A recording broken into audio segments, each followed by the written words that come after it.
ಪ್ರಿಯ ವಿದ್ಯಾರ್ಥಿಗಳೇ, ಸೊ ನಾವು ಇವತ್ತು ಒಬ್ಬ ವಿಶೇಷ ವ್ಯಕ್ತಿಯನ್ನು ತೋರಿಸ್ತೀವಿ.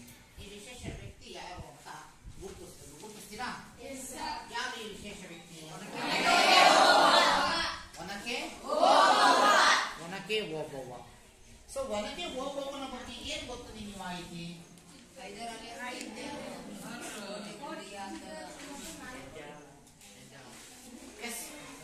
ಈಗ ನಿಮ್ಮ ಜಿಲ್ಲೆ ಯಾವ್ದಪ್ಪ?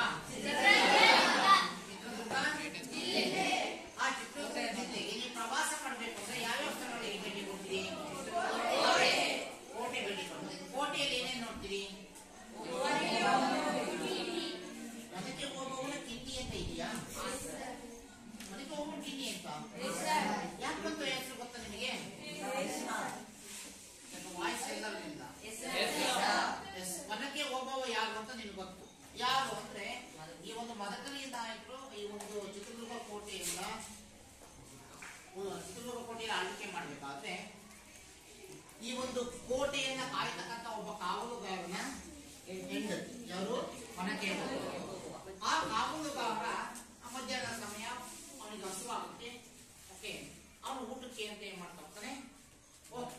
ಅಲ್ಲೇ ಆ ಒಂದು ಕೋಟೆ ಕೆಳಗೆ ಕೋಟೆ ತುದಿಯಲ್ಲಿರ್ತಾನೆ.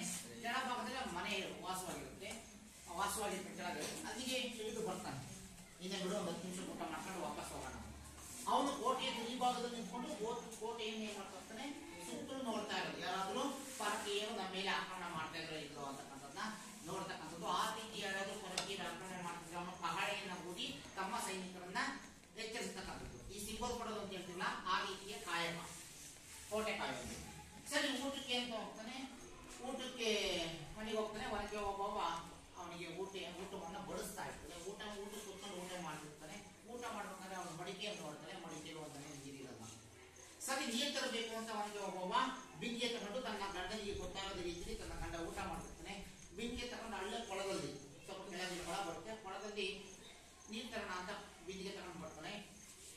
ಬರ್ಬೇಕಾದ್ರೆ ಅವಳು ಈ ಒಂದು ಹೈದರಾಲಿಯ ಸೈನಿಕರು ಒಂದು ಕಿಂಡಿಯ ಮುಖಾಂತರ ನುಸುಳಿಕೊಂಡು ಕೋಟೆಯ ಒಳಗೆ ಪ್ರವೇಶ ಮಾಡ್ತಿರ್ತಾರೆ. ಇದನ್ನ ಗಮನಿಸಿದಂತ ಒನಕೆ ಓಬವ್ವ ಏನ್ ಮಾಡ್ತಾರೆ, ಓ ಯಾರೋ ಪರಕೀಯರು ನಮ್ಮ ಕೋಟೆಯ ಮೇಲೆ ಆಕ್ರಮಣ ಮಾಡ್ತಾ ಇದ್ದಾರೆ ಅಂತ ಗೊತ್ತಾಗಿ ಏನ್ ಮಾಡ್ತಾರೆ, ಸದ್ಯ ತನ್ನ ಗಂಡನಿಗೆ ಈ ವಿಷಯ ತಿಳಿಸ್ಬೇಕು ಅಂತ ಓಡೋಡಿ ಅವಳು ಏನ್ ಮಾಡ್ತಾರೆ, ಗಂಡನ ಬಳಿಗೆ ಬರ್ತಾರೆ. ಗಂಡ ಊಟ ಮಾಡ್ತಾರೆ. ಸೊ ಅವಳಿಗೆ ಬಂದಂತ ಆಲೋಚನೆ, ಈ ಊಟಕ್ಕೆ ಕೂತಿದ್ದಾರೆ, ಇವನ ಮಧ್ಯದಲ್ಲಿ ಎದ್ದೇಳ್ಸೋದು ಬೇಡ ಅಂತ ಇವಳು ಏನ್ ಮಾಡ್ತಾ ಹೋಗ್ತಾರೆ, ಆ ಒಂದು ಮೂಲೆ, ಅವಳ ಮನೆಯ ಮೂಲೆಯಲ್ಲಿದ್ದಂತ ಒಂದು ಮನೆಗೆ ಅಂದ್ರೆ ಗೊತ್ತಾ ನಿಮಗೆ? ಈ ಧಾನ್ಯ ಅವಾಗೆಲ್ಲ ಈ ಫ್ಲೋರ್ ಮಿಲ್ಗಳು ಇರಲಿಲ್ಲ, ಇಟ್ಟಿನ ಗಿರಣಿಗಳು. ಅವರೆಲ್ಲ ದವಸ ಧಾನ್ಯಗಳನ್ನ ಅವ್ರೇನ್ ಮಾಡ್ತಿದ್ರು ಅಂದ್ರೆ ಈ ಒನಕೆಯಲ್ಲಿ ತುಂಬ್ತಾ ಇದ್ರು. ಓಕೆ, ಆ ರೀತಿ ಒನಕೆಯನ್ನ ತಕೊಂಡು ಏನ್ ಮಾಡ್ತಾ ಹೋಗ್ತಾರೆ, ಆ ಕಿಂಡಿಯಲ್ಲಿ ನುಸುಳ್ತಾ ಇದ್ದಲ್ಲ ಆ ಕಿಂಡಿ ಹತ್ರ ಬಂದು ಒನಕೆ ಎತ್ಕೊಂಡು ನಿಂತಂತೆ. ಯಾರ್ಯಾರು ಬರ್ತಾ ಇರ್ತಾರೋ ಅವ್ರು ಮುಸ್ಕೊಂಡು ಬಂದಂಗೆ ಅವ್ರ ತಲೆಗೆ ಬಲವಾದ ಏಟನ್ನ ಹೊಡೆದು ಓಕೆ ಒಬ್ಬೊಬ್ಬರನ್ನ ಹೆಳ್ಳೆದ್ದು ಹಾಕ್ತಾ ಇರ್ತಾರೆ. ಆ ರೀತಿ ಸುಮಾರು ಸೈನಿಕರನ್ನ ಒಡೆದು ಉರುಳಿಸಿದವಳು ಯಾರು ಅಂದ್ರೆ ಒನಕೆ ಓಬವ್ವ. ಆಗ ಗಂಡ ಊಟ ಮಾಡಿ ತನ್ನ ಹೆಂಡತಿ ನೀರ್ ತರಕ್ಕೆ ಇಷ್ಟೊಂದು ಬಂದಿಲ್ಲ ಅಂತ ನೋಡಕ್ ಬರ್ತಾನೆ. ಅವಳ ಪಕ್ಕದಲ್ಲಿ ಹೊರ ಬಂದು ನೋಡಿದಾಗ ಪಕ್ಕದಲ್ಲಿ ರಾಷ್ಟ್ರೀಯ ಸೈನಿಕರು ಬಿದ್ದಿರ್ತಾರೆ.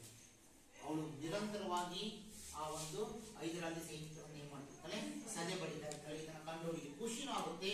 ಜೊತೆಗೆ ಅವನೇ ಮಾಡ್ತಾನೆ, ಜೋರಾಗಿ ಕಹಳೆಯನ್ನ ಊದೋದ್ರ ಮುಖಾಂತರ ಆ ಒಂದು ಮದಕರಿ ನಾಯಕನ ಸೈನ್ಯವನ್ನ ಎಚ್ಚರಗೊಳಿಸೋದ್ರ ಮುಖಾಂತರ ಆ ಒಂದು ಹೈದರಾಲಿಯ ಸೈನ್ಯವನ್ನ ಕೋಟೆಗೆ ಪ್ರವೇಶ ಮಾಡದಂತೆ ತಡೀತಾರೆ.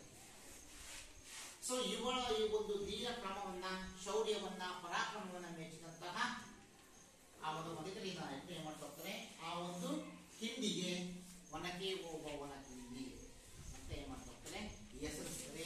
ಯಾರೇ ಚಿತ್ರದುರ್ಗ ಕೋಟೆಗೆ ಪ್ರವಾಸಿಗರು ಭೇಟಿ ನೀಡಿ ಒನಕೆ ಓಬವ್ವನ ಕಿಂಡಿಯನ್ನ ಏನ್ ಮಾಡ್ತಾರೆ, ನೋಡಿ ಹೌದಲ್ವಾ?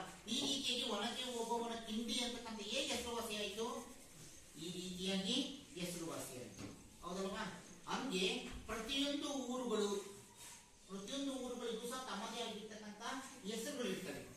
ಆ ಹೆಸರಿನ ಹಿಂದೆ ಏನಾಗಿರುತ್ತೆ, ಒಂದು ಕಥೆ ಇರುತ್ತೆ, ಹಿನ್ನೆಲೆ ಇರುತ್ತೆ, ಇತಿಹಾಸ ಇರುತ್ತೆ. ನಮ್ಮ ಊರುಗಳಿಗೆ ಆಗುತ್ತೆ. ಓಕೆ, ನಮ್ಮ ಊರಿಗೆ ತಿಪ್ಪಗೊಂಡನಹಳ್ಳಿ ಅಂತ ಕರೀತಾರೆ. ತಿಪ್ಪಗೊಂಡನಹಳ್ಳಿ ಯಾಕೆ ಕರೀತಾರೆ ಅಂತ ನಾನು ಪ್ರಶ್ನೆ ಮಾಡ್ತಾ ಹೋದೆ, ಬಹಳಷ್ಟು ಜನ ಕೇಳಿದೆ, ಅದಕ್ಕೆ ಸರಿಯಾದ ಉತ್ತರ ಸಿಗ್ಲಿಲ್ಲ. ಕೊನೆಗೆ ಒಂದು 85 ವರ್ಷ ವಯಸ್ಸಾಗಿರೋ ಒಂದು ಅಜ್ಜ ಸಿಕ್ತು. ಆ ಅಜ್ಜಿ ಕೇಳಿದೆ, ಯಾಕೆ ನಮ್ಮೂರಿಗೆ ತಿಪ್ಪಗೊಂಡನಹಳ್ಳಿ ಅಂತ ಹೆಸರು ಅಂತ. ಏನು ಅಂದ್ರೆ ವಿಶೇಷ ಅಂದ್ರೆ ನಮ್ಮ ಊರಿನ ಮುಂಭಾಗ, ನಮ್ಮೂರಿನ ಮುಂಭಾಗದಲ್ಲಿ ತಿಪ್ಪುಗಳೇ ಆಗ್ತದಂತೆ. ಊರಿಗೆ ಅದೇ ಪ್ರವೇಶ ಮಾಡಿ ಫಸ್ಟ್ ಏನ್ ಮಾಡೋದು, ತಿಪ್ಪುಗಳು ಗೊತ್ತರ. ಅವಾಗೆಲ್ಲ ದನ ಕರುಗಳನ್ನು ಚೆನ್ನಾಗಿ ಸಾಕ್ತಾ ಇದ್ರು, ಎಲ್ಲ ರೈತ ಕುಟುಂಬಗಳು. ಓಕೆ, ಹಾಗಾಗಿ ಊರ ಮುಂದೆ ತಿಪ್ಪೆ ಗುಂಡಿಗಳು ಮಾಡ್ಕೊಂಡು ತಿಪ್ಪುಗಳು ಆಗ್ತಾ ಇರುತ್ತೆ. ಹಾಗಾಗಿ ಇದು ತಿಪ್ಪೆ ಹಳ್ಳಿ ಹೋಗಿ ಮನೆಗೆ ತಿಪ್ಪಗೊಂಡನ ಹಳ್ಳಿ ಅಂತ ಹೆಸರು ಬಂತು. ಈ ರೀತಿ ಪ್ರತಿ ಊರಿನ ಹೆಸರಿನ ದಿವಸ ಒಂದೊಂದು ಇತಿಹಾಸ ಇರೋದು ನೋಡ್ತೀವಿ. ಹಾಗೆ ನಮ್ಮ ದೇಶ ಯಾವುದು, ಭಾರತ, ಹೌದಲ್ವಾ? ನಮ್ಮ ದೇಶಕ್ಕೂ ಸಹ ಭಾರತ ಅಂತಕ್ಕಂಥ ಹೆಸರು ಹೇಗೆ, ಭಾರತ ನಮ್ಮ ದೇಶ ಬೇರೆ ಬೇರೆ ಹೆಸರುಗಳಿಂದ ಕರೀತಾ ಹೋಗ್ತೀವಿ. ಭಾರತ ಅಂತ ಹೇಳ್ತೀವಿ, ಜೊತೆಗೆ ಮತ್ತೇನ್ ಹೇಳ್ತೀವಿ ನಮ್ಮ ದೇಶಕ್ಕೆ, ಬರೀ ಭಾರತ ಅಷ್ಟೇ ಹೇಳ್ತೀವ? ನಮ್ಮ ದೇಶಕ್ಕೆ ಇತರ ಹೆಸರುಗಳೇನು? ನಮ್ಮ ದೇಶಕ್ಕಿರುವ ಇತರ ಹೆಸರುಗಳು ಭಾರತ ಮಾತ್ರನಾ? ಮತ್ತೆ ಹಿಂದೂಸ್ತಾನ್ ಅಂತೀವಿ, ಹೌದಲ್ವಾ? ಭಾರತ, ಇಂಡಿಯಾ, ಹಿಂದೂಸ್ತಾನ್, ಹೀಗೆ ಬೇರೆ ಬೇರೆ ಹೆಸರುಗಳಿಂದ ಕರೀತೀವಿ. ಈ ಭಾರತ ಅನ್ನೋ ಹೆಸರು ಹೇಗೆ ಬಂತು? ಓಕೆ, ನಮ್ಮ ಭಾರತ ದೇಶ ಭೂಗೋಳದಲ್ಲಿ ಎಲ್ಲಿ ಬರುತ್ತೆ, ನಮ್ಮ ಭಾರತ ದೇಶದ ಪ್ರಮುಖ ಲಕ್ಷಣಗಳೇನು ಅಂತಕ್ಕಂಥದ್ದನ್ನ ಈ ದಿನದ ಅಧ್ಯಾಯ ಭಾರತ ಭೌಗೋಳಿಕ ಸ್ಥಾನ ಮತ್ತು ಪ್ರಾಕೃತಿಕ ಲಕ್ಷಣ ಅಂತಕ್ಕಂಥ ಅಧ್ಯಾಯದಲ್ಲಿ ನಾವು ಚರ್ಚೆ ಮಾಡೋಣ. ಓಕೆ, ಸೊ ವಿಷಯ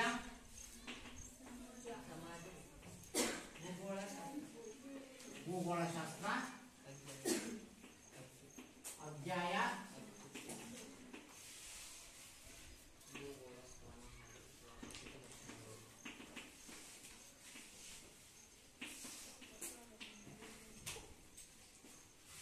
ಭೌಗೋಳಿಕ ಸ್ಥಾನ ಹಾಗೂ ಭಾರತದ ಪ್ರಾಕೃತಿಕ ಲಕ್ಷಣಗಳು. ಎಸ್, ಈಗ ನಮ್ಮೆಲ್ಲರಿಗೂ ಸಹ ಭಾರತದ ಒಂದು ಭೌಗೋಳಿಕ ಸ್ಥಾನವನ್ನು ತಿಳ್ಕೋಬೇಕು.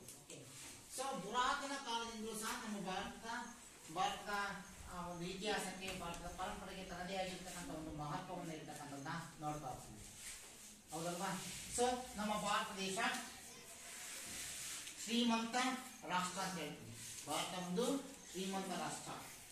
ಓಕೆ, ಸೊ ಯಾಕೆ ನಾವು ಭಾರತವನ್ನ ಒಂದು ಶ್ರೀಮಂತ ರಾಷ್ಟ್ರ ಅಂತ ಹೇಳ್ತೀವಿ ಅಂದ್ರೆ, ಇದು ಅಪಾರವಾಗಿರ್ತಕ್ಕಂಥ ನೈಸರ್ಗಿಕ ಸಂಪನ್ಮೂಲಗಳನ್ನ ಹೊಂದಿದೆ.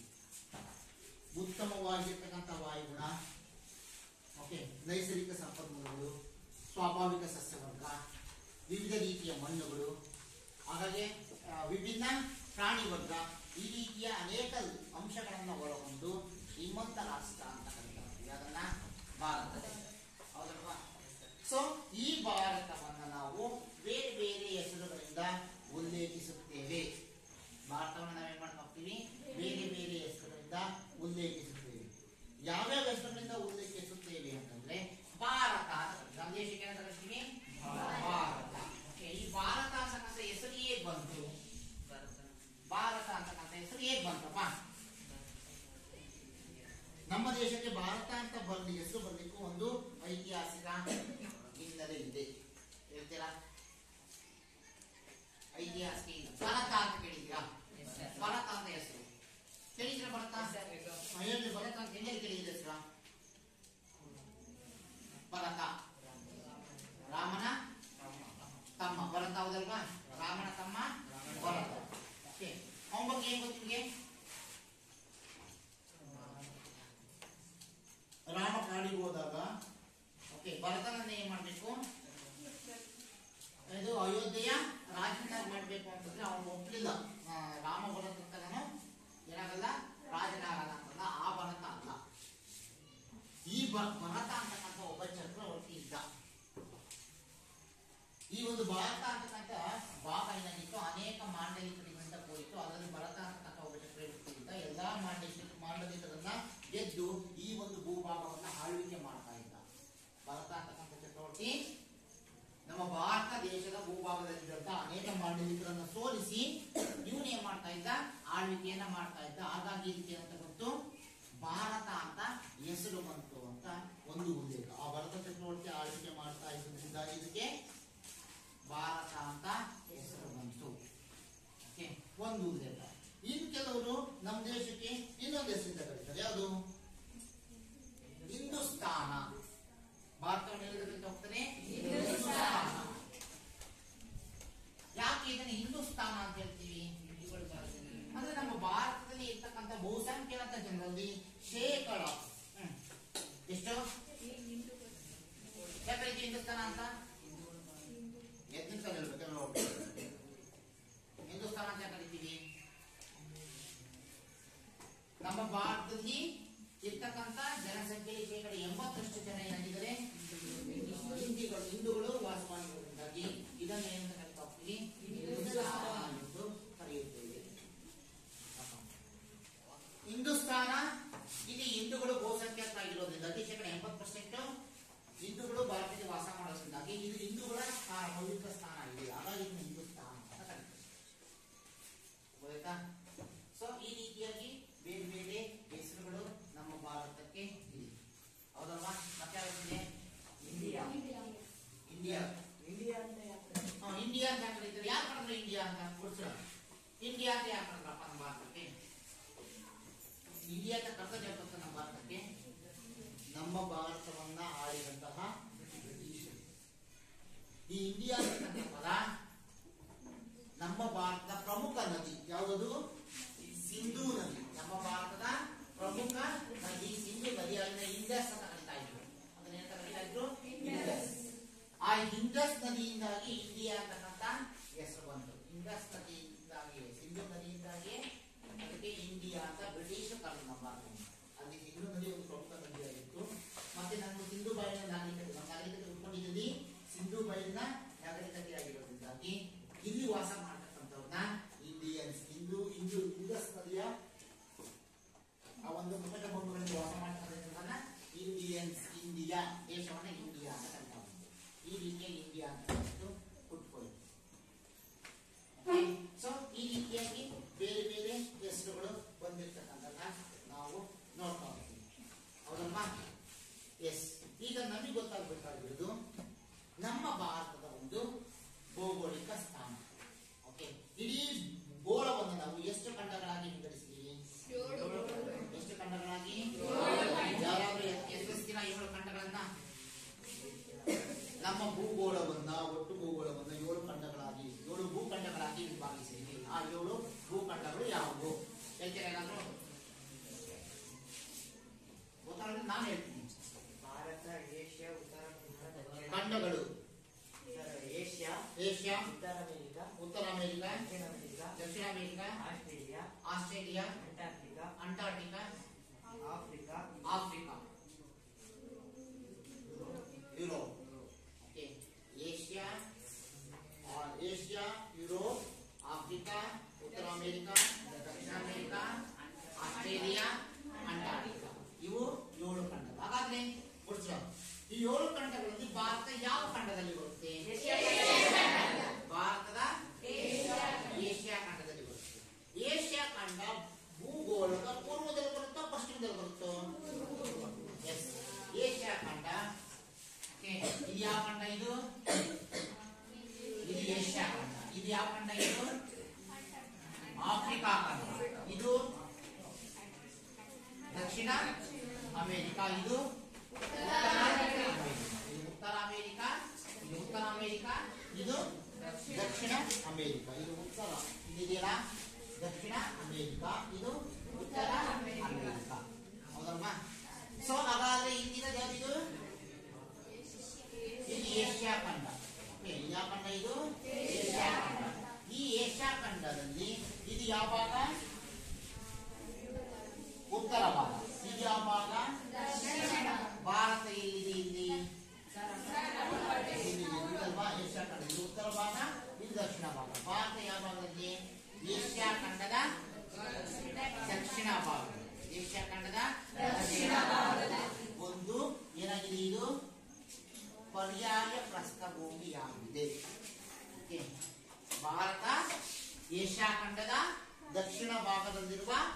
ಪರ್ಯಾಯ ಪ್ರಸ್ಥಭೂಮಿ. ಪರ್ಯಾಯ ಪ್ರಸ್ಥಭೂಮಿ ಅಂದ್ರೆ ಹೇಳ್ತೀನಿ. ಭಾರತ ಏಷ್ಯಾ ಖಂಡದ ದಕ್ಷಿಣ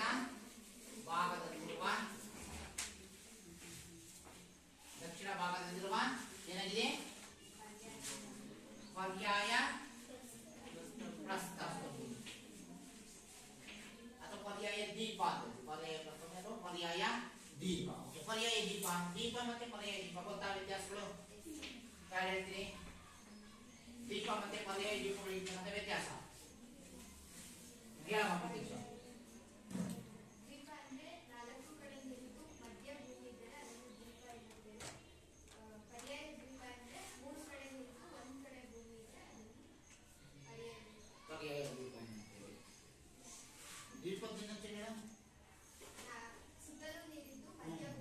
ಸುತ್ತಲೂ ನೀರಿದ್ದು ಮಧ್ಯ ಭೂಮಿ ಇದ್ರೆ ಏನಂತ ಕರಿತೀವಿ? ದ್ವೀಪ. ಹೌದಲ್ವಾ? ಭಾರತವನ್ನು ಏನಂತ ಕರಿತೀವಿ? ಯಾಕೆ ಭಾರತವನ್ನ ಪರ್ಯಾಯ ದ್ವೀಪ ಅಂತೀವಿ? ಬಾಳ ರವಿಕುಮಾರ್ ತೋರ್ಸ್ತಾರ. 3 ಕಡೆ ನೀರಿದೆ, 1 ಕಡೆ ಭೂಮಿ ಇದೆ.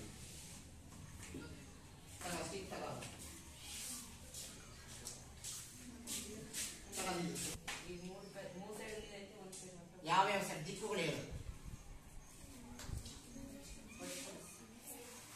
ಯಾರು ಹೇಳ್ತೀರಿ? ದಿಕ್ಕುಗಳು ಯಾರು ಹೇಳ್ತೀರಿ?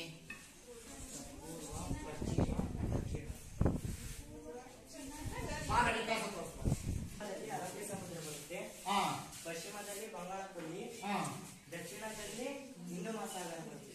ದಕ್ಷಿಣದಲ್ಲಿ ಹಿಂದೂ ಮಹಾಸಾಗರ. ಸರಿನಾ? ತೋರಿಸಿದವನ ಸರಿನಾ? ಪೂರ್ವ ಯಾವ ಕಡೆ ಬರುತ್ತೆ? ನಮ್ಮ ಬಲಭಾಗದಲ್ಲಿ ಪೂರ್ವ. ಸೂರ್ಯ ಹುಟ್ಟಕ್ಕಂಥದ್ದು, ಸೂರ್ಯ ಹುಟ್ಟುವ ದಿಕ್ಕು ಪೂರ್ವ. ಹೌದಲ್ವಾ?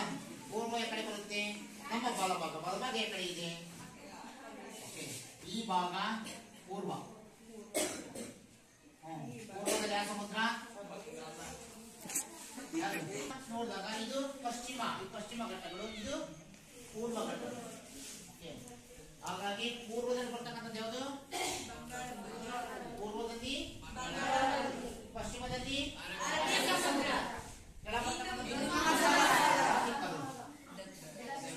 ದಕ್ಷಿಣ.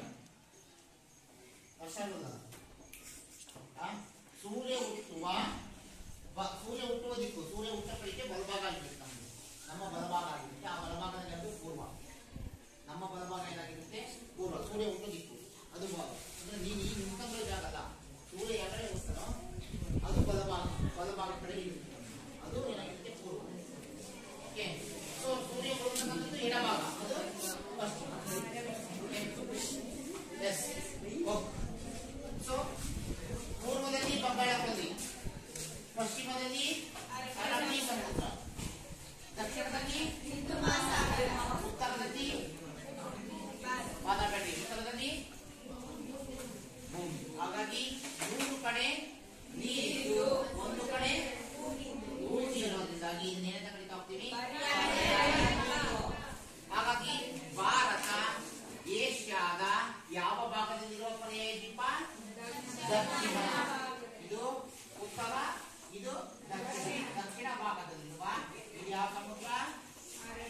ಅರಬ್ಬಿ ಸಮುದ್ರ. ಇದು ಯಾವ ಸಮುದ್ರ? ಯಾವ ಸಮುದ್ರ? ಇದು ಮಹಾಸಾಗರ. ಸೊ ಇದು ಉತ್ತರದಲ್ಲಿ ವಿಶಾಲವಾಗಿರ್ತಕ್ಕಂಥ ಪ್ರಸ್ಥಭೂಮಿ ನಮ್ಮದಿದೆ. ಉತ್ತರದಲ್ಲಿ ವಿಶಾಲವಾಗಿ ಹರಡಿಕೊಂಡಿದ್ದು ದಕ್ಷಿಣಕ್ಕೆ ಬಂದಂತೆ ಇದೇನಾಗಿದೆ? ಇದು ತ್ರಿಭುಜಾಕಾರವಾಗಿ ಹಿಂದೂ ಮಹಾಸಾಗರದಲ್ಲಿ ತ್ರಿಕೋನಾಕೃತಿಯಲ್ಲಿ ಚಾಚಿಕೊಂಡಿದೆ.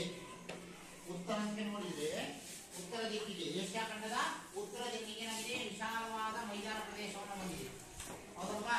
ದಕ್ಷಿಣಕ್ಕೆ ಬರ್ತದಂಗೆ ಏನಾಗುತ್ತೆ? ಇದು ತ್ರಿಕೋನಾಕಾರದಲ್ಲಿ ಯಾವ ಕಡೆ ಚಾಚಿದೆ? ಹಿಂದೂ ಮಹಾಸಾಗರ ಏನಾಗಿದೆ? ಚಾಚಿದೆ. ಯಾವುದು? ಭಾರತ. ಹೌದಲ್ವಾ? ಇದು ಭಾರತದ ಒಂದು ಭೌಗೋಳಿಕ ಸ್ಥಾನ ಅಂತ ಹೇಳ್ತಾರೆ. ಭಾರತದ ಒಂದು ಭೌಗೋಳಿಕ ಸ್ಥಾನ. 7 ಖಂಡಗಳಲ್ಲಿ ನಮ್ಮ ಭಾರತ ಇರತಕ್ಕಂಥದ್ದು ಏಷ್ಯಾ ಖಂಡ. ಏಷ್ಯಾ ಖಂಡದ ಯಾವ ಭಾಗದಲ್ಲಿ ಬಂದಿದೆ? ದಕ್ಷಿಣ ಪರ್ಯಾಯ ದ್ವೀಪ ನಮ್ಮ ಭಾರತ. ಏಷ್ಯಾ ಖಂಡದ ಪರ್ಯಾಯ ದ್ವೀಪ ಭಾರತ. ಹೌದಲ್ವಾ? ಸೊ ನಾವು ಭಾರತವನ್ನ ಒಟ್ಟಾರೆ ವಿಸ್ತೀರ್ಣವನ್ನ ನಾವು ನೋಡ್ತಾ ಹೋದ್ರೆ, ಭಾರತದ ಒಟ್ಟಾರೆ ವಿಸ್ತೀರ್ಣವನ್ನು ನೋಡ್ತಾ ಹೋದ್ರೆ, ಭಾರತದ ಒಟ್ಟಾರೆ ವಿಸ್ತೀರ್ಣ 32,87,263 ಚದರ ಕಿಲೋಮೀಟರ್. ಭಾರತದ ಒಟ್ಟು ವಿಸ್ತೀರ್ಣ ಎಷ್ಟು? ಒಟ್ಟು ವಿಸ್ತೀರ್ಣ ಭಾರತ ಒಟ್ಟು ವಿಸ್ತೀರ್ಣ 32,87,263 ಚದರ ಕಿಲೋಮೀಟರ್ ಅಥವಾ 32.87 ಲಕ್ಷ ಕಿಲೋಮೀಟರ್. 32.87 ಲಕ್ಷ ಕಿಲೋಮೀಟರ್ ಉದ್ದವನ್ನ ಹೊಂದಿದೆ. ಅದು ಭಾರತ. ಸೊ ನಮ್ಮ ಭಾರತದಲ್ಲಿ ಇರ್ತಕ್ಕಂಥ ಒಟ್ಟು ರಾಜ್ಯಗಳು ಎಷ್ಟು?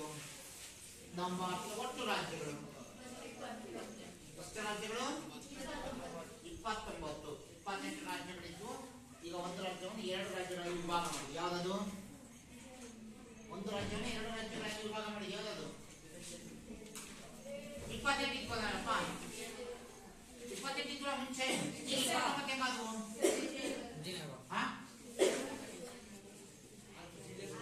ಹೊಸದಾಗಿ ಸೇರ್ಪಡೆಯಾದ ರಾಜ್ಯ ಯಾವುದು? ತೆಲಂಗಾಣ. ಹೊಸದಾಗಿ ಸೇರ್ಪಡೆಯಾದ ರಾಜ್ಯ ಯಾವುದು? ಸೊ ಯಾವ ರಾಜ್ಯದಿಂದ ಪ್ರತ್ಯೇಕಗೊಳ್ಳದು? ಯಾವ ರಾಜ್ಯದಿಂದ? ಆಂಧ್ರ ಪ್ರದೇಶ. ಆಂಧ್ರ ಪ್ರದೇಶದಿಂದ ಪ್ರತ್ಯೇಕಗೊಳ್ಳುತ್ತೆ. ಈಗ ಆಂಧ್ರ ಪ್ರದೇಶದ ರಾಜಧಾನಿ ಯಾವ್ದಾಗಾದ್ರೆ? ಅಮರಾವತಿ. ಆಂಧ್ರ ಪ್ರದೇಶದ ರಾಜಧಾನಿ ಯಾವುದು? ಹಾಗಾದ್ರೆ ಈಗ ತೆಲಂಗಾಣದ ರಾಜಧಾನಿ ಯಾವುದು? ಆಂಧ್ರ ಪ್ರದೇಶ. ಇದು ತೆಲಂಗಾಣ ರಾಜಧಾನಿ ಯಾವುದು? ಈ ಹಿಂದೆ ಆಂಧ್ರ ಪ್ರದೇಶದ ರಾಜಧಾನಿ ಆಗಿದ್ದಂತ ಹೈದರಾಬಾದ್. ಈಗ ತೆಲಂಗಾಣದ ರಾಜಧಾನಿ. ಈಗ ಒಟ್ಟು ಎಷ್ಟಿದಾವೆ? 29 ಕೇಂದ್ರಾಡಳಿತ ಪ್ರದೇಶಗಳು. 7 ಕೇಂದ್ರಾಡಳಿತ ಪ್ರದೇಶಗಳು. 29 ರಾಜ್ಯಗಳು, 8 ಮತ್ತು 8 ಕೇಂದ್ರಾಡಳಿತ ಪ್ರದೇಶಗಳಾಗಿವೆ. 8 ಕೇಂದ್ರಾಡಳಿತ ಪ್ರದೇಶಗಳಾಗಿ ನಾವು ಭಾರತವನ್ನು ವಿಂಗಡಿಸ್ತಾವೆ. ಇಲ್ಲಿ ಭಾರತವನ್ನ ಪೂರ್ವ ಪಶ್ಚಿಮವಾಗಿ ಮತ್ತೆ ಉತ್ತರ ದಕ್ಷಿಣವಾಗಿ 2 ಸಮಭಾಗಗಳಾಗಿ ವಿಂಗಡಿಸ್ತೀವಿ. ಭಾರತವನ್ನ ಪೂರ್ವ ಪಶ್ಚಿಮವಾಗಿ ಮತ್ತೆ ಉತ್ತರ ದಕ್ಷಿಣವಾಗಿ 2 ಸಮಭಾಗಗಳಾಗಿ ವಿಂಗಡಿಸ್ತೀವಿ. ಓಕೆ, ಪೂರ್ವ ಪಶ್ಚಿಮ ಅಂದ್ರೆ ಹಿಂಗೆ 2 ಸಮಭಾಗಗಳಾಗಿ, ಉತ್ತರ ದಕ್ಷಿಣವಾಗಿ ಹಿಂಗೆ, ಈ ಕಡೆ ಉತ್ತರ ಈ ದಕ್ಷಿಣ. ಓಕೆ, ಸೊ ಈ ರೀತಿ ಗೆರೆಗಳನ್ನು ನೋಡ್ತಾ ಇದ್ದೀವಿ ನೀವು, ಹೌದಲ್ವಾ? ಹಿಂಗಿದಾವೆ, ಈ ರೀತಿ ಗೆರೆಗಳು ಕಾಣ್ತಿದೆ, ಕಾಣ್ತಾವಲ್ವಾ? ಹೇಳ್ತೀರಾ ಇದೆ ನೀವು? ಅಕ್ಷಾಂಶಗಳು ಮತ್ತೆ ಅಕ್ಷಾಂಶಗಳು ಮತ್ತೆ ಏನ್ ಅಕ್ಷಾಂಶಗಳು ಮತ್ತೆ ರೇಖಾಂಶಗಳು? ಅಕ್ಷಾಂಶಗಳು ಮತ್ತೆ ರೇಖಾಂಶಗಳು ಅಂದ್ರೇನು?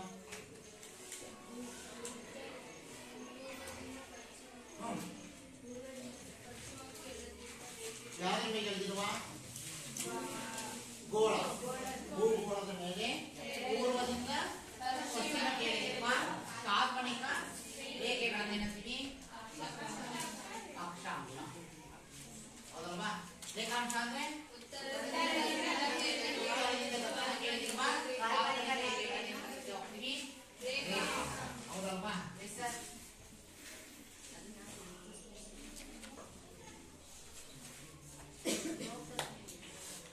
ನಾವು ಭೂಮಿಯನ್ನ ಸಮಭಾಗವಾಗಿ ವಿಭಾಗಿಸ್ತಕ್ಕಂಥ ಏನಿದು? ಸಮಭಾಜಕ ವೃತ್ತ. ಹೌದಲ್ವಾ? ಸಮಭಾಜಕ ವೃತ್ತ. ಸೊ ಸಮಭಾಜಕ ವೃತ್ತಕ್ಕೆ ಸಮಾನಾಂತರವಾಗಿ ಇಲ್ಲಿಂದ ಪೂರ್ವದಿಂದ ಪಶ್ಚಿಮಕ್ಕೆ ಎಳೆದಿರುವ ಕಾಲ್ಪನಿಕ ರೇಖೆಗಳನ್ನು ಅಕ್ಷಾಂಶಗಳು ಅಂತ ಹೇಳ್ತೀವಿ. ಹೌದಲ್ವಾ? ಕಾಲ್ಪನಿಕ ರೇಖೆಗಳನ್ನು ಹೇಳ್ತೀವಿ ಅಕ್ಷಾಂಶ. ಅದೇ ರೀತಿಯಾಗಿ ರೇಖಾಂಶಗಳು ಅಂದ್ರೆ ಉತ್ತರದಿಂದ ಇದಕ್ಕೆ ಸಮಭಾಜಕ ವೃತ್ತ ಅಂತ ಹೇಳ್ತೀವೋ ಅದೇ ರೀತಿಯಾಗಿ ಗ್ರೀನ್ವಿಚ್ ಸಹ ಭೂಮಿಯನ್ನು ಸಮಭಾಗಗಳಾಗಿ ವಿಂಗಡಿಸ್ತೀವಿ. ಭೂಪ್ರಧಾನ ಗೋಳ ಅಂತ ಹೇಳ್ತಾವೆ ರೇಖಾಂಶ. ಪ್ರಧಾನ ರೇಖಾಂಶ ಗ್ರೀನ್ವಿಚ್ ರೇಖಾಂಶ. ಗ್ರೀನ್ವಿಚ್ ರೇಖಾಂಶ ಅಂದ್ರೆ ಭೂಮಿಯನ್ನ ಭೂಗೋಳವನ್ನ 2 ಸಮಭಾಗಗಳಾಗಿ ವಿಂಗಡಿಸ್ತಕ್ಕಂಥದ್ದು. ಸೊ ಅಲ್ಲಿಂದ ಏನ್ ಮಾಡ್ತಾ ಹೋಗ್ತಿದ್ದು? ಸಮಭಾಗಗಳ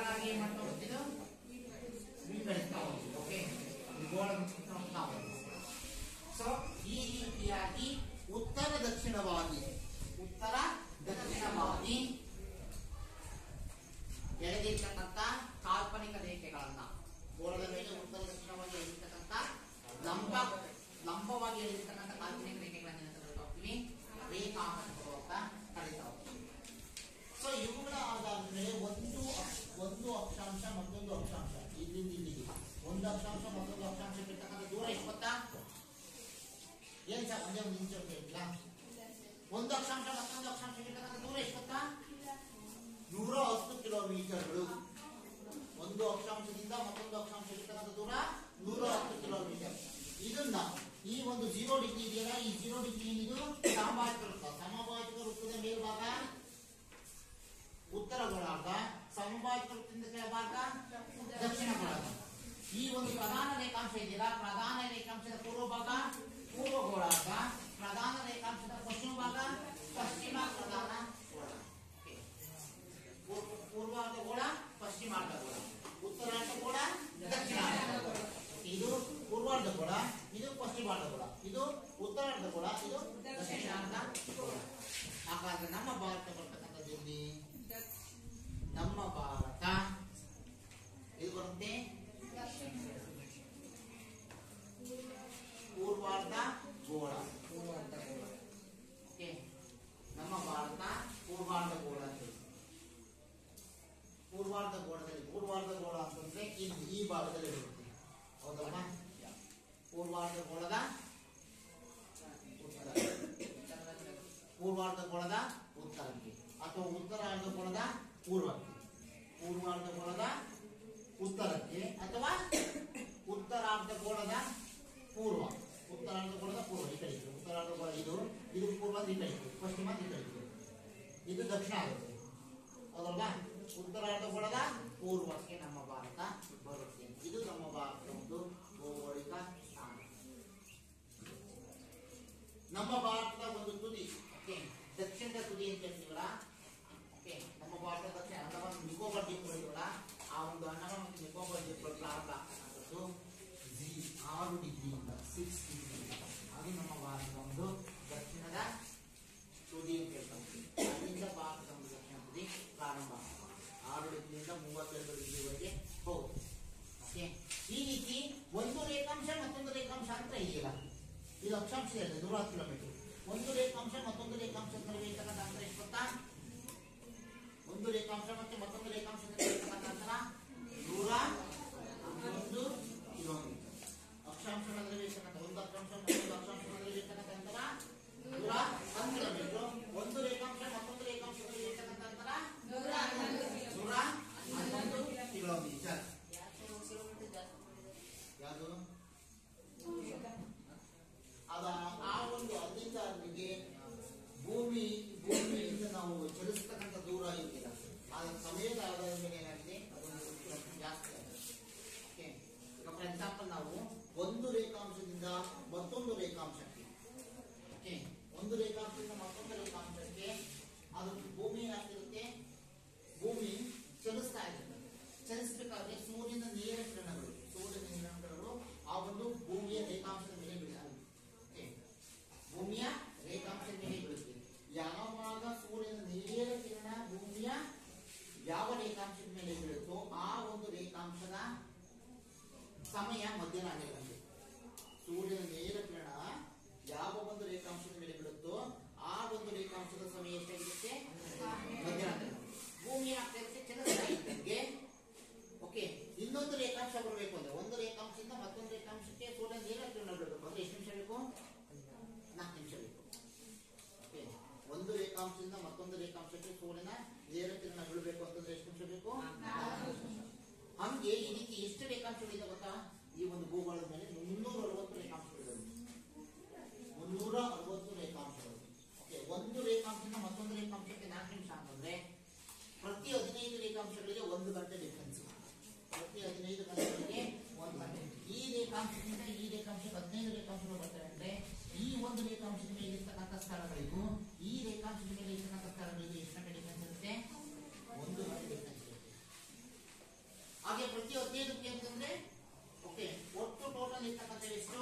360 ರೇಖಾಂಶಗಳು. 360 ರೇಖಾಂಶಗಳನ್ನ 15ರಿಂದ ಡಿವೈಡ್ ಮಾಡಿದ್ರೆ 15 2 30 ಎಷ್ಟು ಉಳಿತು? 60 ಉಳಿತು. 15 4 60 ಎಷ್ಟಾಯ್ತು? 24. ಅಂದ್ರೆ ಭೂಮಿ ಸೂರ್ಯನನ್ನ ಒಂದು ಸುತ್ತು ಸುತ್ತಲಿಕ್ಕೆ ತೆಗೆದುಕೊಳ್ಳುವ ಅವಧಿ 24. ಭೂಮಿ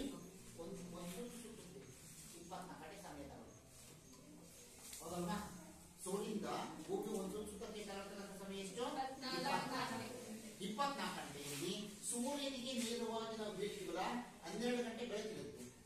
ಸೂರ್ಯನಿಗೆ ಮರೆಯಾಗೋದಾಗ ಅಲ್ಲಿ ಕತ್ಲಾಗ್ತಾ ಹೋಗುತ್ತೆ.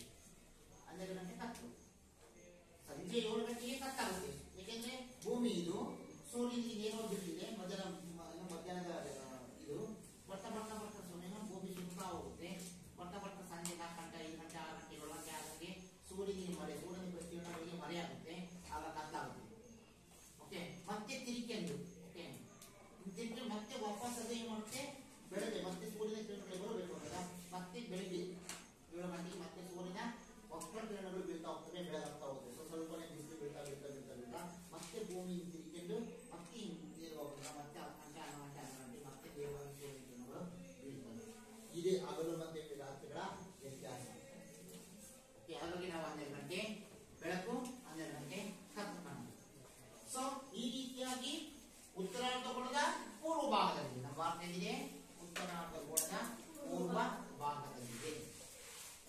ಪ್ರಸ್ತುತ 2011ರಲ್ಲಿ ನಮ್ಮ ಭಾರತದಲ್ಲಿ ಜನಗಣತಿ ಮಾಡಿದ್ರು. ಜನಗಣತಿ ಮಾಡಿದಾಗ ಎಷ್ಟು ಜನಸಂಖ್ಯೆ ಇತ್ತು? ಎಷ್ಟು? 121 ಕೋಟಿ ಜನಸಂಖ್ಯೆ. ಪ್ರತಿ 10 ವರ್ಷಗಳಿಗೊಮ್ಮೆ ಏನ್ ಮಾಡ್ತಾರೆ? ಸೆನ್ಸಸ್ ಅಂತ ಮಾಡ್ತಾರೆ, ಜನಗಣತಿ. 2019 ಆಯ್ತು ಅಂತ 11 ಆಯ್ತು ಅಂದ್ರೆ ಇದಕ್ಕೂ ಇಂಚೆ ಮಾಡಿದ್ರು. ಎಷ್ಟರಲ್ಲಿ ಅನ್ನೋದೇ ಇದಕ್ಕೂ ಇಂಚೆ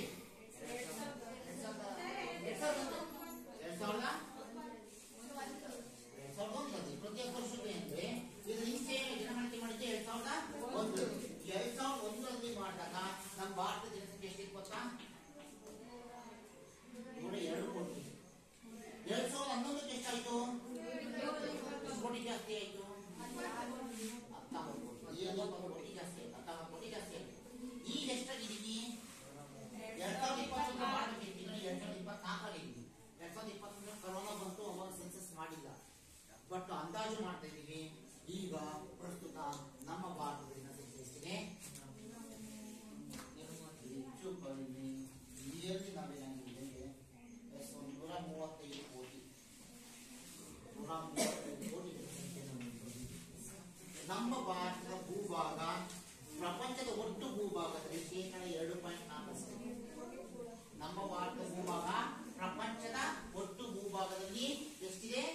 2.4. ಅಂದ್ರೆ ಇಡೀ ಪ್ರಪಂಚದ ಒಟ್ಟು ಭೂಮಿನ ಒಂದು 100 ಎಕರೆ ಅಂತಂದ್ರೆ, ಇಡೀ ಪ್ರಪಂಚದ ಒಟ್ಟು ಭೂಮಿನ ನಾವು 100 ಎಕರೆ ಅಂತಂದ್ರೆ ನಮ್ಮ ಭಾರತದ ಭೂಮಿ ಎಷ್ಟು?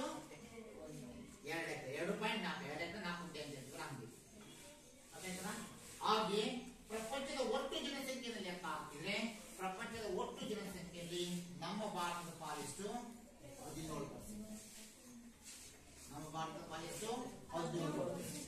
ಭೂ ಪ್ರದೇಶ, ಪ್ರಪಂಚದ ಒಟ್ಟು ಭೂ ಪ್ರದೇಶದಲ್ಲಿ ಭಾರತದ ಭೂ ಪ್ರದೇಶ ಎಷ್ಟು? 2.4. ಜನಸಂಖ್ಯೆಯಲ್ಲಿ ಪ್ರಪಂಚದ ಒಟ್ಟು ಜನಸಂಖ್ಯೆಯಲ್ಲಿ ಸುಮಾರು 17 ಜನ ಎಲ್ಲಿದ್ದಾರೆ? ನಮ್ಮ ಭಾರತದಲ್ಲಿ ಇದ್ದಾರೆ. ಹಾಗಾಗಿ ಭಾರತ ಜನಸಂಖ್ಯೆಯಲ್ಲಿ ಪ್ರಪಂಚದಲ್ಲಿಯೇ ಎರಡನೆಯ ಸ್ಥಾನವನ್ನ ಹೊಂದಿದೆ. ಹಾಗಾದ್ರೆ ಮೊದಲನೇ ಸ್ಥಾನ ಯಾವುದು? ಮೊದಲನೇ ಸ್ಥಾನದಲ್ಲಿರೋದು. ಸೊ ಇಷ್ಟು ಭಾರತದ ಒಂದು ಭೌಗೋಳಿಕ ಲಕ್ಷಣ. ನಾನು ಹೇಳಿದೆ ಭಾರತವನ್ನ 2 ಸಮಭಾಗಗಳಾಗಿ ವಿಂಗಡಿಸ್ತಾರೆ. ಒಂದು ಪೂರ್ವ ಪಶ್ಚಿಮವಾಗಿ ಸಮನಾಗಿ ವಿಂಗಡಿಸ್ತಕ್ಕಂಥ, ಈ ರೀತಿಯಲ್ಲಿ ಪೂರ್ವ ಪಶ್ಚಿಮವಾಗಿ ವಿಂಗಡಿಸ್ತಕ್ಕಂಥ ರೇಖಾಂಶ. ಇಲ್ಲಿದೆ ನೋಡಿ, ಇಲ್ಲಿ 80 ಡಿಗ್ರಿ, ಇಲ್ಲಿಂದ 2 ಡಿಗ್ರಿ, 88.5 ಡಿಗ್ರಿ ಹೋಗುತ್ತದೆ. ಎಷ್ಟು? 88.5 ಡಿಗ್ರಿ. ಈ 88.5 ಡಿಗ್ರಿ ಹೋಗುತ್ತಲ್ಲ, ಅದೇ ಭಾರತವನ್ನು 2 ಸಮಭಾಗಗಳಾಗಿ ವಿಂಗಡಿಸುತ್ತೆ. ಈ ಭಾಗದಲ್ಲಿ ಬರ್ತಕ್ಕಂಥ ಇದು ರೇಖಾಂಶ, ಇದು 80 ಡಿಗ್ರಿ ರೇಖಾಂಶ. ಈ ಭಾಗದಲ್ಲಿ 78.5 ಡಿಗ್ರಿ. ಇಲ್ಲಿ 80 ಇದೆ, ಇಲ್ಲಿ 84 ಇದೆ. 80 ಇದೆ, ಇಲ್ಲಿ 84 ಇದೆ. 82 ಇದರ ಮಧ್ಯ ಭಾಗದಲ್ಲಿ ಒಂದು ರೇಖಾಂಶ ಹೋಗುತ್ತೆ. ಇದೇ ಅಮೆರಿಕದಲ್ಲಿ ಹೋಗ್ತೀವಿ. ಭಾರತವನ್ನ 2 ಸಮಭಾಗಗಳಾಗಿ ವಿಂಗಡಿಸತಕ್ಕಂಥ ರೇಖಾಂಶ. ಯಾಕೆ ಸಹ ನೀವು ಸಮಭಾಗಗಳನ್ನು ಇಲ್ಲಿ ತೋರಿಸ್ತಿದ್ರಿ? ಸಮಭಾಗ ಆಗಿಲ್ಲ ಸಹ, ಸಮಭಾಗ ಹಿಂಗೋಗ್ಬೇಕು, ಇಲ್ಲಿ ಬರ್ಬೇಕು ಅಂತ ಅಂದ್ರೆ ಯಾಕೆಂದ್ರೆ ಅಂಡಮಾನ್ ಮತ್ತೆ ನಿಕೋಬಾರ್ ದ್ವೀಪಗಳು ಕಾಣ್ತಿದಾವಲ್ವಾ, ಇವು ಕೂಡ ಭಾರತದ ಒಂದು ಭಾಗ. ಇವು ಕೂಡ ಭಾರತದ ಭಾಗ ಆಗಿರೋದ್ರಿಂದಾಗಿ ಈ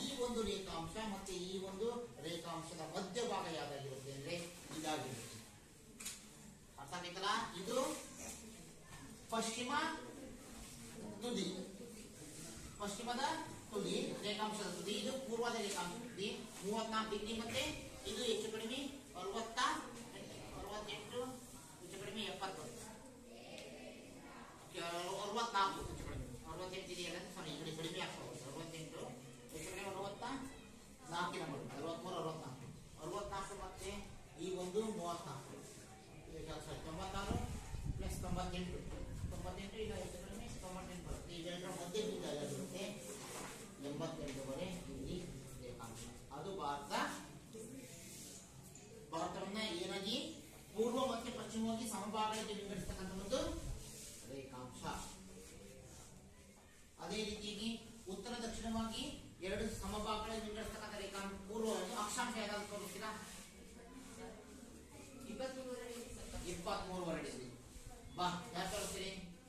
23 ಡಿಗ್ರಿ ಯಾರು ತೋರಿಸ್ತೀರಿ? ಬನ್ನಿ ಬಾರ ರವಿಕುಮಾರ್ ತೋರಿಸ್ಕೊಳ್ಳಿ 23 ಡಿಗ್ರಿ. ಇದು ಭಾರತವನ್ನು ಏನ್ ಮಾಡುತ್ತೆ? ಭಾರತವನ್ನು ಏನ್ ಮಾಡುತ್ತೆ? ಎರಡು ಸಮಭಾಗಗಳಾಗಿ ವಿಂಗಡಿಸುತ್ತೆ. ಯಾವುದು ಎಲ್ಲಿದೆ? 23ವರೆ ಇದು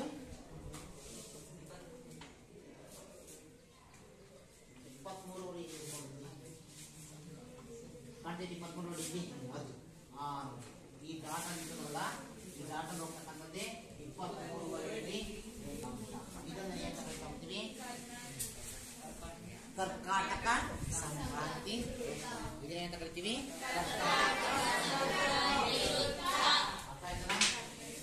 ಏನಾದ್ರು ನಿಮ್ಮ ಡೌಟ್ಸ್ ಇದಾವ? ಸಂದೇಹಗಳಿದಾವೆ ಏನಾದ್ರು? ಹೇಳ ಮೇನ್ ಡೌಟ್.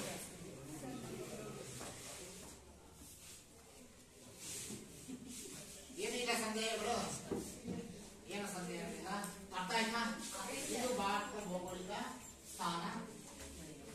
ಇನ್ನು ಭಾರತ ಇತರ ದೇಶಗಳೊಂದಿಗೆ ತನ್ನ ಗಡಿಯನ್ನು ಹಂಚಿಕೊಂಡಿದೆ. ಭಾರತ ಇತರ ದೇಶಗಳೊಂದಿಗೆ ತನ್ನ ಗಡಿಯನ್ನು ಹಂಚಿಕೊಂಡಿದೆ. ತನ್ನ ನೆರೆಹೊರೆಯ ದೇಶಗಳು ಅಂತ ಕರೀತೀವಿ. ಯಾವ್ಯಾವ ದೇಶಗಳೊಂದಿಗೆ ತನ್ನ ಗಡಿಯನ್ನು ಹಂಚಿಕೊಂಡಿದೆ ಅಂತ ಮ್ಯಾಪ್ ನೋಡಿ ಯಾರು ಗುರುತಿಸ್ತೀರಿ? 14 ನೋಡಿ ಗುರುತಿಸ್ಬೋದು, 16 ನೋಡ್ಬೋದು. ಇಬ್ರೆಯಾ ಈ ಕಡೆ ಗಲ್ಫ್ ಕಡೆಯಿಂದ ಭಾರತ ಬೇರೆ ಬೇರೆ ದೇಶಗಳಿಗೆ ತನ್ನ ಗಡಿಯನ್ನು ಹಂಚಿಕೊಂಡಿದೆ. ಪ್ರತ್ಯೇಕ ಯಾವ್ಯಾವ ದೇಶಗಳಿಗೆ? ವರ್ಲ್ಡ್ ಬೋರ್ಡ್ ಇದು ಪೂರ್ವ ಮತ್ತು ಉತ್ತರದ ಮಧ್ಯೆ ಇರ್ತಕ್ಕಂಥದ್ದು ನೇಪಾಳ. ಅಲ್ಲ, ದಿಕ್ಕು ಯಾವುದು? ಈಶಾನ್ಯ. ಅದೇ ರೀತಿಯಾಗಿ ಉತ್ತರ ಮತ್ತೆ ಪಶ್ಚಿಮದ ಮಧ್ಯೆ ಇರ್ತಕ್ಕಂಥದ್ದು. ಅದೇ ರೀತಿಯಾಗಿ ಪಶ್ಚಿಮ ಮತ್ತೆ ದಕ್ಷಿಣ. ಓಕೆ, ಪೂರ್ವ ಮತ್ತೆ ದಕ್ಷಿಣ. ಈಗ ಯಾವುದು? ವಾಯುವ್ಯ ದಿಕ್ಕಲ್ಲಿ ಯಾವ ದೇಶ ಇದೆ? ಪಾಕಿಸ್ತಾನ ಒಂದೇ ಇದೆಯಾ? ತೋರಿಸಿ ಯಾವುದು? ಭಾರತದ ವಾಯುವ್ಯ ದಿಕ್ಕಿನಲ್ಲಿ ಪಾಕಿಸ್ತಾನ ಮತ್ತೆ ಅದು ಹೇಗಿದೆ ನೋಡಿ, ಪಾಕಿಸ್ತಾನ ಮತ್ತೆ ಅಫ್ಘಾನಿಸ್ತಾನ.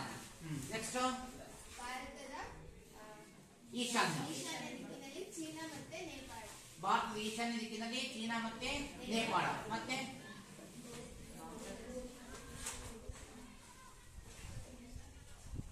ಮತ್ತೆ ಯಾವ ದಿಕ್ಕಿನಲ್ಲಿ? ಪೂರ್ವ ದಿಕ್ಕಿನಲ್ಲಿ. ಭಾರತದ ಪೂರ್ವ ದಿಕ್ಕಿನಲ್ಲಿ ಯಾವ್ಯಾವು? ಬಾಂಗ್ಲಾದೇಶ ಮತ್ತೆ ಭೂತಾನ್ ಮತ್ತೆ ಇನ್ನೊಂದು ದೇಶ ಇದೆ ಮ್ಯಾನ್ಮಾರ್ ಅಥವಾ ಮ್ಯಾನ್ಮಾರ್. ಇನ್ನೊಂದು ಹೆಸರು ಇದೆ ನೋಡೋದಕ್ಕೆ. ಮ್ಯಾನ್ಮಾರ್ ಇನ್ನೊಂದು ಹೆಸರು ಏನಂತಿದೆ? ಬರ್ಮಾ. ಓಕೆ, ಯಾವ ದಿಕ್ಕಿನಲ್ಲಿ ಇರುವವು? ಪೂರ್ವ ದಿಕ್ಕಿನಲ್ಲಿ. ನೆಕ್ಸ್ಟ್ ಅದು ಬಿಟ್ಟರೆ ನೆಕ್ಸ್ಟ್ ಶ್ರೀಲಂಕಾ. ಯಾವ ದಿಕ್ಕು? ದಕ್ಷಿಣ. ಭಾರತದ ದಕ್ಷಿಣ ದಿಕ್ಕಿನಲ್ಲಿ ಶ್ರೀಲಂಕಾ. ಇವು ನಮ್ಮ ಭಾರತದ ನೆರೆಯ ರಾಷ್ಟ್ರಗಳು. ಗುಡ್. ಇವು ನಮ್ಮ ಭಾರತದ ನೆರೆಯ ರಾಷ್ಟ್ರ. ಭಾರತದ ವಾಯುವ್ಯ ದಿಕ್ಕಿನಲ್ಲಿ ಪಾಕಿಸ್ತಾನ ಮತ್ತೆ ಅಫ್ಘಾನಿಸ್ತಾನ. ಓಕೆ, ಅದು ಬಿಟ್ಟರೆ ಭಾರತದ ಈಶಾನ್ಯ ದಿಕ್ಕಿನಲ್ಲಿ ಚೈನಾ ಇದೆಯಲ್ಲ, ಚೈನಾ. ಇದು ನೇಪಾಳ. ಭಾರತ ಪೂರ್ವಕ್ಕೆ ಭೂತಾನ್, ಬಾಂಗ್ಲಾದೇಶ, ಮ್ಯಾನ್ಮಾರ್. ಈ ಭಾಗ ಇದೆಯಲ್ಲ, ಈ ಭಾಗದ ಮಧ್ಯ ಬರ್ತಕ್ಕಂಥದ್ದು ಬಾಂಗ್ಲಾದೇಶ. ಇಲ್ಲಿ ಭೂತಾನ್, ಇಲ್ಲಿ ಬರ್ಮಾ, ಮ್ಯಾನ್ಮಾರ್. ಅದು ಬಿಟ್ಟರೆ ಭಾರತದ ದಕ್ಷಿಣ ಭಾಗಕ್ಕೆ ಬರ್ತಕ್ಕಂಥದ್ದು ಶ್ರೀಲಂಕಾ. ಇವು ಭಾರತದ ನೆರೆಯ ರಾಷ್ಟ್ರಗಳು.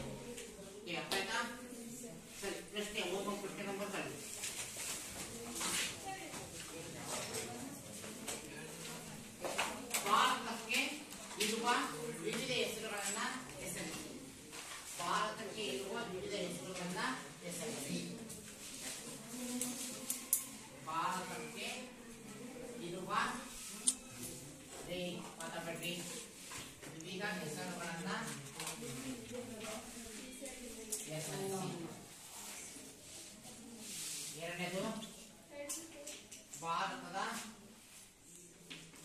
ಭೌಗೋಳಿಕ ಸ್ಥಾನವನ್ನು ತಿಳಿಸಿ. ಭಾರತದ ಭೌಗೋಳಿಕ ಸ್ಥಾನವನ್ನು ತಿಳಿಸಿ. ಮೂರನೇದು ಭಾರತದ ನೆರೆಯ ರಾಷ್ಟ್ರಗಳನ್ನು